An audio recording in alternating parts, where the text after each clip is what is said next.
e abbiamo bisogno di recuperare tempo. Sono tante le cose che abbiamo deciso di fare oggi. La giornata di oggi è stata un po' infausta per qualche avvenimento che è accaduto in questi giorni.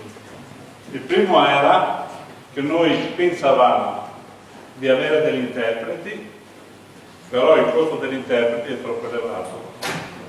La tariffa loro dicono che è 60 euro all'ora per ogni ora che rimane qui, compreso anche se sono due, 6 per 6 sono 36, 320 euro l'una, 320 euro l'altra, perché se una persona fa l'interprete più di 25-30 minuti si lascia le pene, non ce la fa, e quindi 620 euro non valeva la pena di spendere. Questo incontro è stato organizzato per raccogliere dei soldi che, fra le altre cose, ci daremo al gruppo sordi di Treviso. Ognuno, compreso il gruppo dirigente, è pregato di versare 10 euro anche loro, perché l'entrata è di 10 euro come era scritto nella locandina. Chi non l'ha fatto è pregato di andare a farlo, e così raccogliamo un po' di soldi da dare. Evidentemente, se avessimo pagato 620 euro agli interpreti, dovevo aggiungere anche dei soldi oltre a quelli che abbiamo raccolto, quindi non era il caso. La brutta notizia è, e l'abbiamo saputo stamattina, tanto è vero che se ci fosse stato il tempo avremmo spostato l'incontro, ma non c'è il tempo, che Gaspare Dell'Ama è ammalato, quindi non è potuto venire. Però lo potremo sentire via telefonica. Si è reso disponibile a farsi sentire, perché ci teneva tantissimo a venire a questo incontro, anche lui, e non potendo venire ovviamente ha detto: ma sono disponibile via telefonica, alle 2:30 lo sentiremo.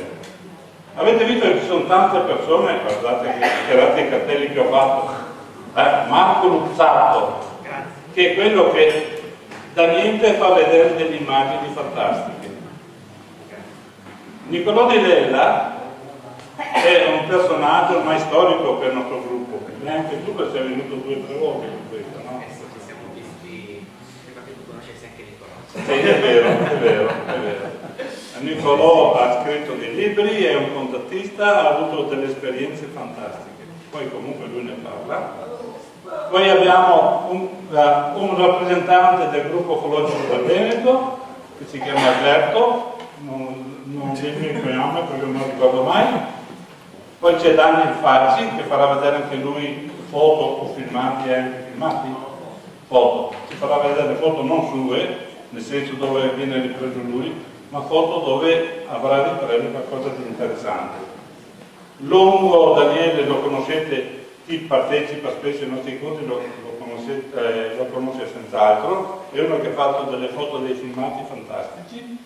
Poi c'è Gianluca Nanni e Angela Noni. Vi siete messi d'accordo per creare i problemi con la pronuncia? Vabbè, Nanni e Noni, che avete visto quel lambardan che hanno preparato, ci faranno fare un po' di meditazione con i suoni dei gong. I gong hanno un suono che è estremamente interessante e si presta tantissimo a fare meditazione.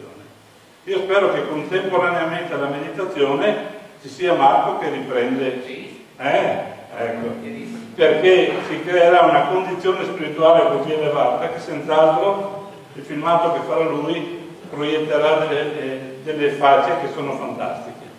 Ok? Dicevo che il dispiacere che manca il personaggio clou, perché per noi era un personaggio clou della giornata, Gaspare De Gama, è stato enorme. Quando mi ha telefonato quel signore lì che si chiama Nicolò Di Lella stamattina, verso le 9:30, dicendomi che aveva telefonato a Gaspare per andarlo a prendere e non era neanche capace di parlare Gaspare, e quindi non si poteva usare violenza. Ma non è un problema che riguarda solo gli anziani, perché lui ha la bellezza di età di 96 anni. Abbiamo nel nostro corpo dirigente del gruppo ufologico del Veneto un ragazzo che è molto più giovane, che si chiama Nicola, che è a letto malato anche lui. Quindi non è che invece il più deboli, no, chi ciappa, ecco, e tre ciappe fanno pure meno, ciao. Tagliamo questa, Silvano. Taglia questa, ma se tu devi riprendere, dimmi. Non sapevo che stavi riprendendo. Ok, che ore sono adesso per la verità? Abbiamo ancora, cioè non chiamare un problema, penso che Quando chiamarlo, sì, intanto fai vedere, manda in onda il filmato, e abbiamo un nostro amico che sta facendo un documentario proprio su Gaspare De Gama. Il primo, ULC, quello. Guardate che bello che si sta presentando. Questo è un po' un thriller, guardate.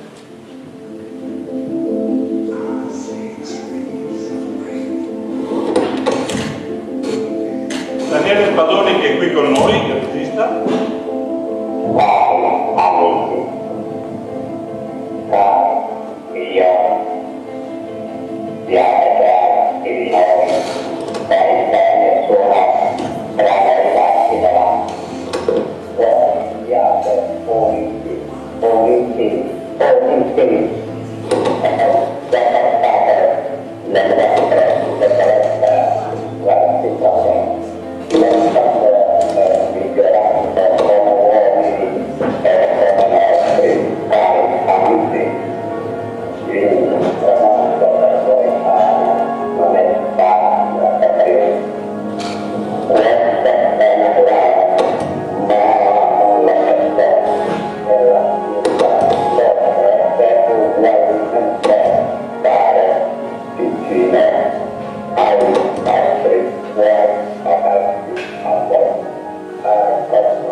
Questo è il breve, ok, grazie.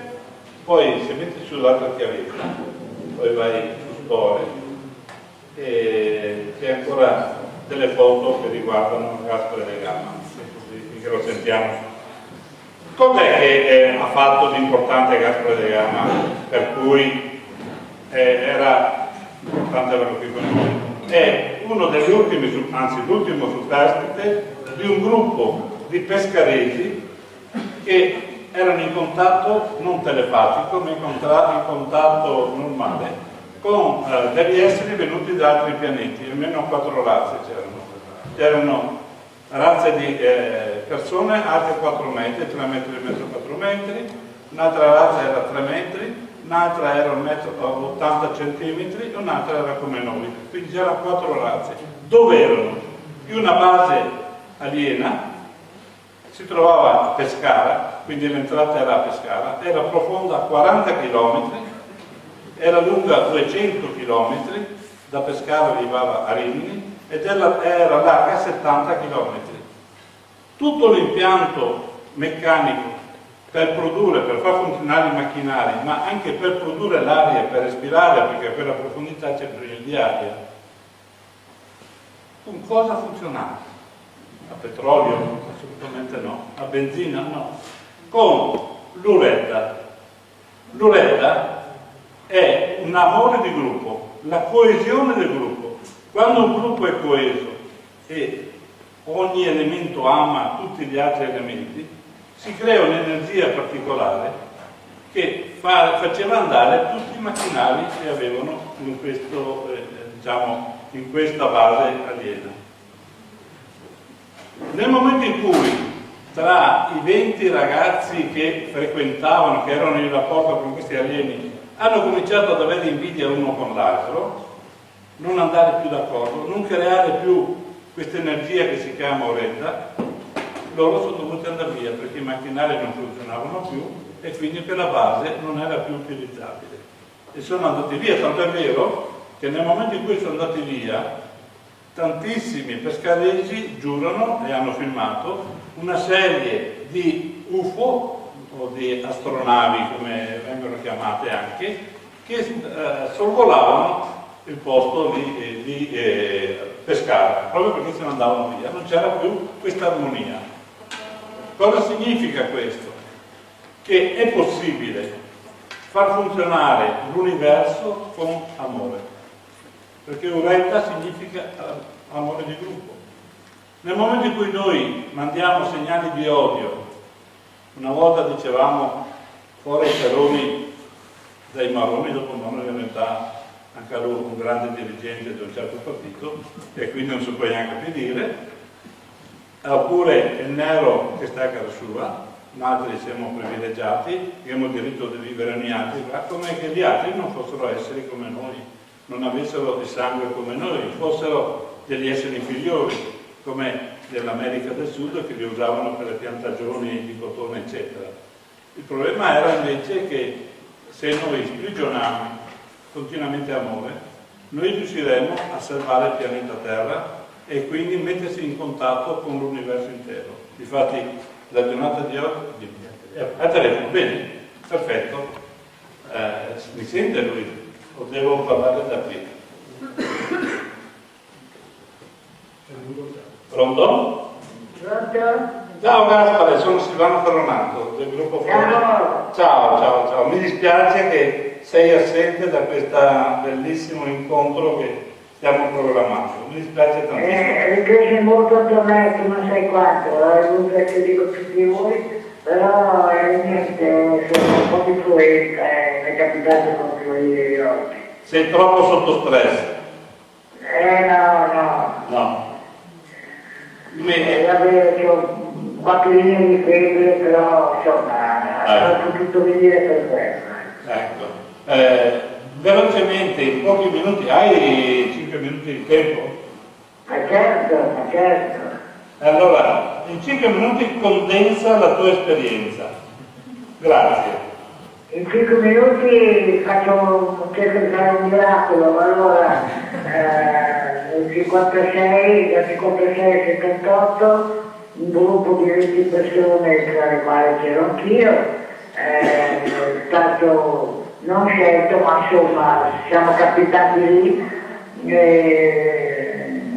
sotto di loro, sotto le loro attenzioni. Quando dico loro sono i nostri fratelli dello spazio.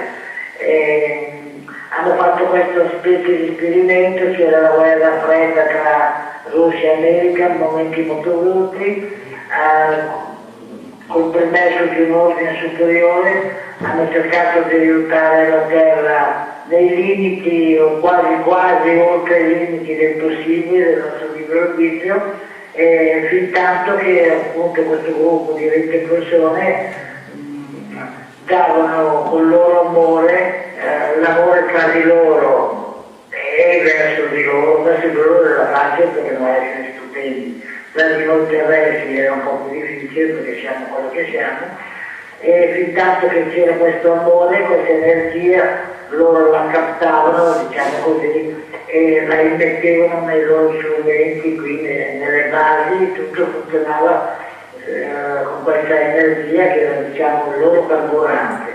E fin tanto che c'era questa energia, loro potevano aiutare in maniera occulta la Terra e preservarla da pericoli atomici e guerre, eccetera, eccetera. Poi naturalmente siamo terrestri, ne abbiamo aperto le porticine all'invidia, alle liti, all'incomprensione tra di noi del gruppo. Questa energia d'amore che loro chiamavano Redda è venuta meno, e quindi prima di morire senza aria nelle basi, perché anche gli strumenti che lavoravano l'aria funzionavano con questa energia, e se ne sono andati, e noi, le bravi terrestri come siamo, abbiamo rovinato tutto, però ho durato dal 56 al 78. Spero di essere stato nei 5 minuti. Va bene. Questo è proprio in maniera grossolana, quindi il sunto è questo. Sei stato molto chiaro, ti ringraziamo. Possiamo salutarti con un grande applauso?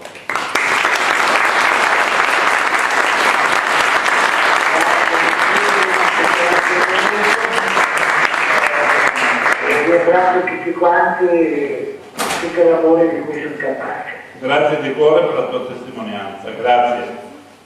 Figurati. Ciao. Ciao, un abbraccio ancora, ciao. Sì, ciao. Perfetto. Provo a prendere, vi faccio vedere un po' di dischi.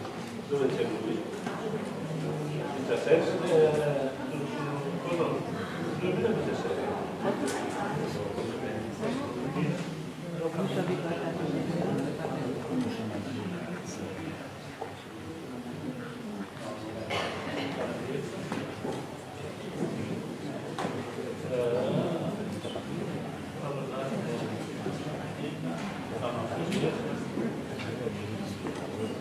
Era il convegno di oggi.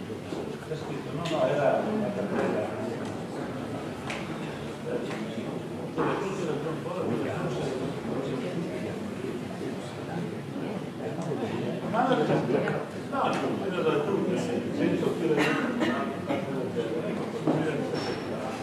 Questo?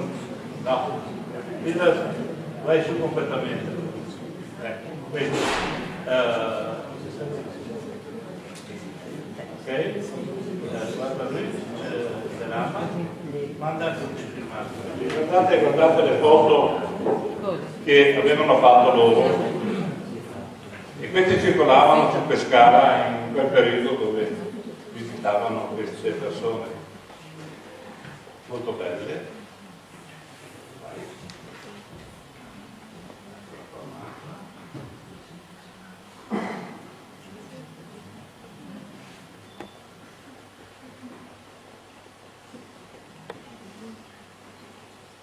Questi sono di quegli anni, mi sembra che sì, la cosa importante è questa. Lui conosceva un ragazzo che era alto 3,5 metri, circa 4 metri, non era magro assolutamente e pesava 20 kg. Figuratevi la densità delle molecole che componevano quel corpo lì, quanto erano leggere. Quanto spiritualmente era elevato questa persona. Infatti per loro è stata una sorpresa, pensavano 2 quintali e 20, perché 4 metri alto, ben messo, avevano questa sensazione che pesasse così. E l'hanno preso 20 kg forse, quindi neanche 20 kg. Ha avuto un'esperienza enorme, però lui ha cercato di farvi capire che l'importante è l'amore. E anche se fosse stato qui l'avrebbe ripreso tantissime volte. Uredda vuol dire amore di gruppo e l'amore può essere anche quello individuale, ma l'uredda è quello che fa funzionare i macchinari degli alieni per far andare bene le cose. Io passo la parola, chiudo questa prefazione, abbiamo avuto il piacere di sentire la voce almeno, dando la parola alla nostra presentatrice ufficiale. 20?